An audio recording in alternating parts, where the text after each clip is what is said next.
Sa darating na halalan, ating iboto Congressman Kotkura, number 0 sa balota.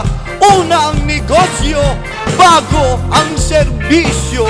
Congressman Kotkura, ibalik sa Kongreso, subok sa korupsyon, at puro lang pangako ang mga illegal. At pati na ang pogo magpapatuloy pag muling nanalo.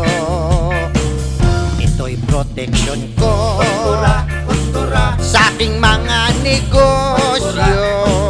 Kahit pa illegal, walang magre-reklamo. Basta't may payola, ay wala ng problema. Sulan sa gobyerno, talamak na ito. Ang inyong boto, bigin ko 3,000.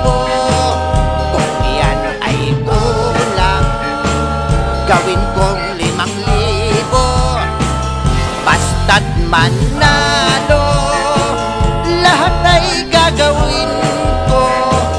Kung muling ang bahala, mananalo ako. Ay daming lupain at mga sasakyan, charter aeroplano, ako'y meron din yan. Mga babae ko, Oh yes.